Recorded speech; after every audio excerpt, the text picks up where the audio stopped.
Well, I was born in Wells in Somerset, which of course is our smallest city and has a cathedral. And I was born on #1 Cathedral Green, but rather oddly, my parents were not connected with music or with the church. But I'm pretty convinced that ambience of being on the Cathedral Green, that was my playground, as it were, for the first 3 years, has influenced me. I think it must have done, because there wasn't music around me and there wasn't church around me.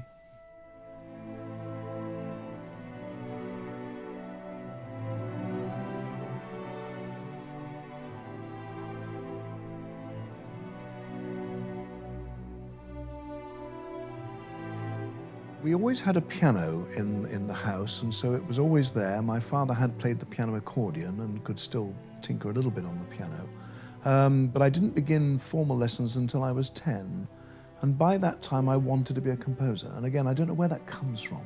So my first desire on playing the piano was to write, to create my own music.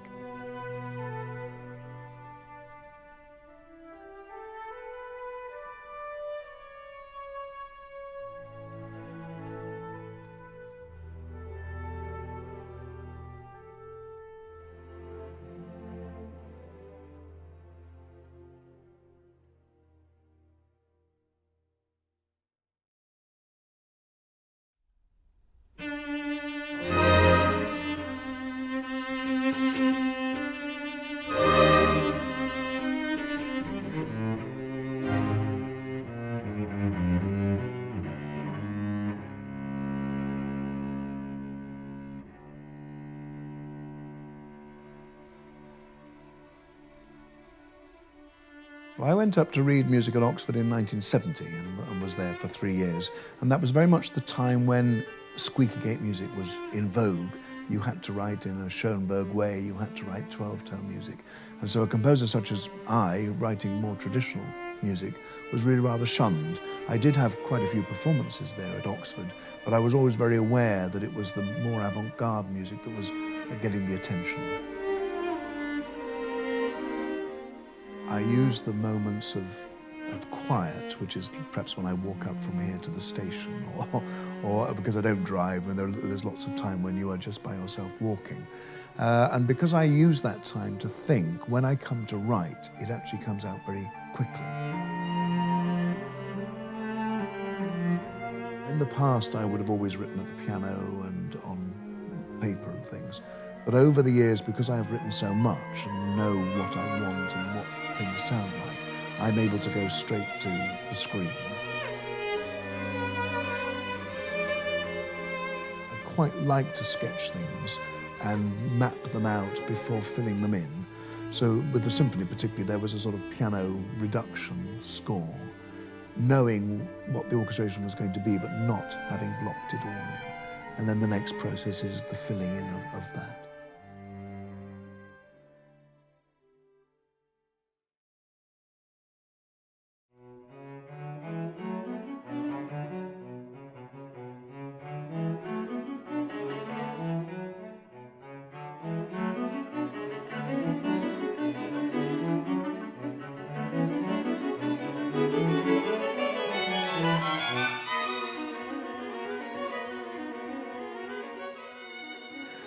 There are two sorts of inspiration, it seems to me.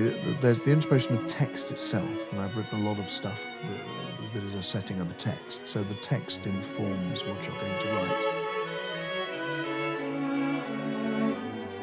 You've got to have some sound world in your mind. It was very interesting with the string quartet #1 about the bustard, that the opening of that was definitely the bird taking off. The second movement was definitely Salisbury playing.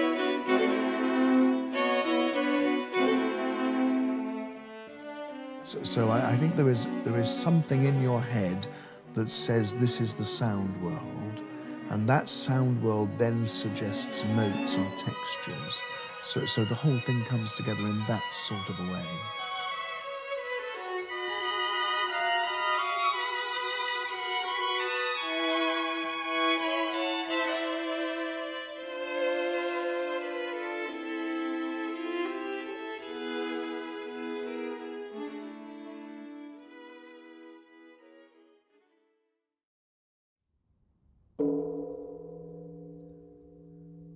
Well, my great friend Francis Booth introduced me to his translation of verses from the Buddhist text, the Dhammapada, and put them in a certain sequence. And for a long time I wanted to set them, but wasn't quite sure how it was going to map out.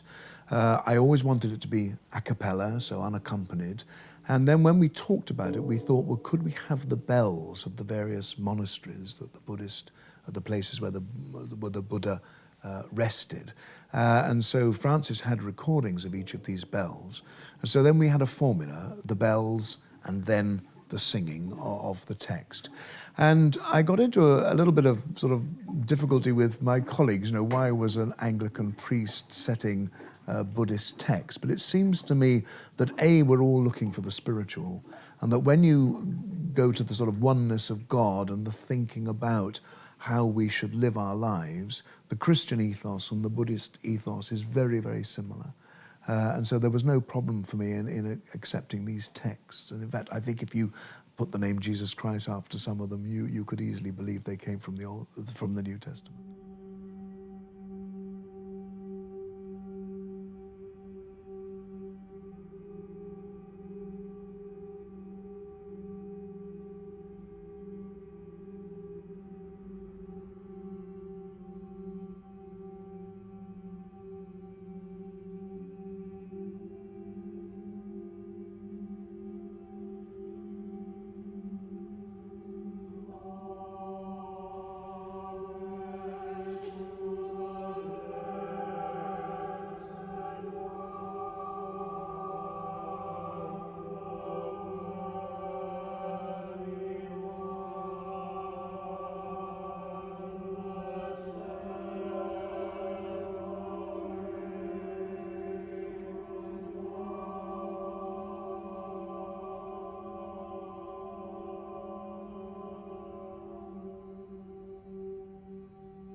I was asked in 1981 to work with a children's group in North London, a children's choir, and that worked very successfully. And then in 1991, I set up the New London Children's Choir under the umbrella of the New London Orchestra.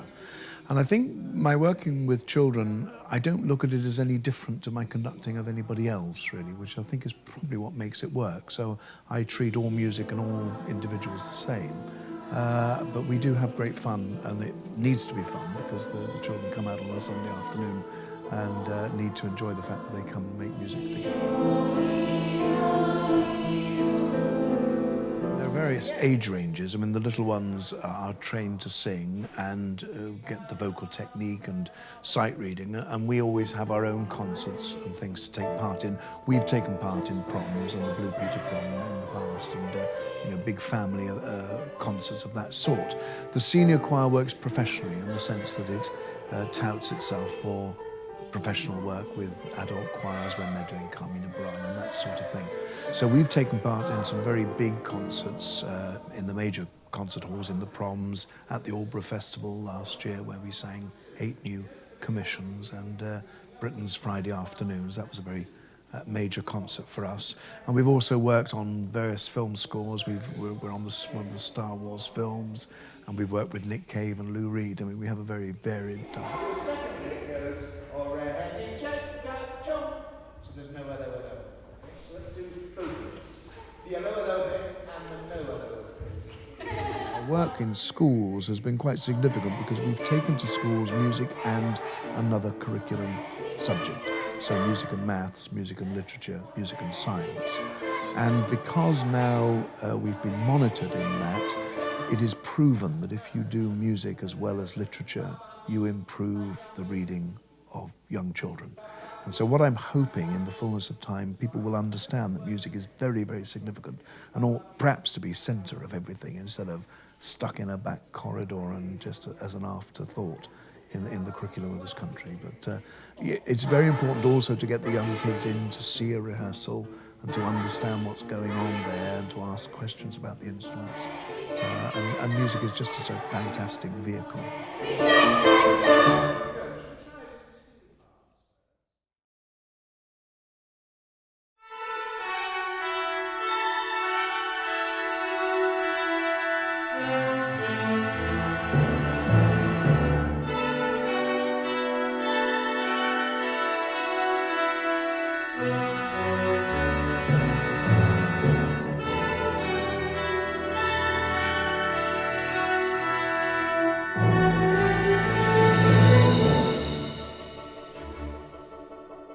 New London Orchestra began because we were already accompanying the Highgate Choral Society. So I'd taken over that choir and we formed an orchestra to play with them. And members of the choir said, you know, these young players are fantastic. Why don't you do a concert in central London? And at that stage, we weren't called the New London Orchestra, we were called something else. And I was just determined that if we were going to have a new orchestra in London, it needed to be called new. London was in the title. That's how it all came about. But I was also determined that we played music that other people weren't. What was the point of there being another orchestra in this crowded marketplace? And it dawned on me that the music that I was passionate about, that other orchestras were not playing, was exactly what we should do. And so right from the beginning, we played Martineau and Roussel, and by mixing it with Poulenc and Debussy and composers people did know, you came then on a journey with us. And after the first concert, there was quite a buzz from the critics and everybody. After the second concert, Radio 3 said, let's broadcast you, and Hyperion Records said, let's do some discs together. So it happened very quickly.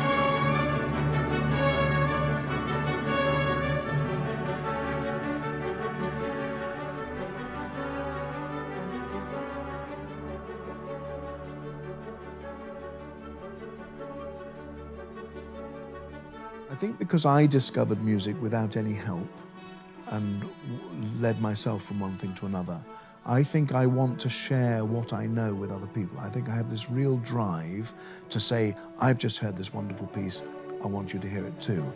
And so the orchestra really, we use a little tag, Adventures in Music, because everything is, you come through the door of our concerts, you see all these names of composers you've never heard of or may not have heard of, music you don't really know, and then because I take you on that journey and I introduce the music from the stage, perhaps link it, you know, when we've done our Virgil Thompson, make the point that he studied in Paris, so the Roussel that we play or something else, they were all taught by the same people while they were there. There are so many links you can make, and I think it's that passion for sharing with others.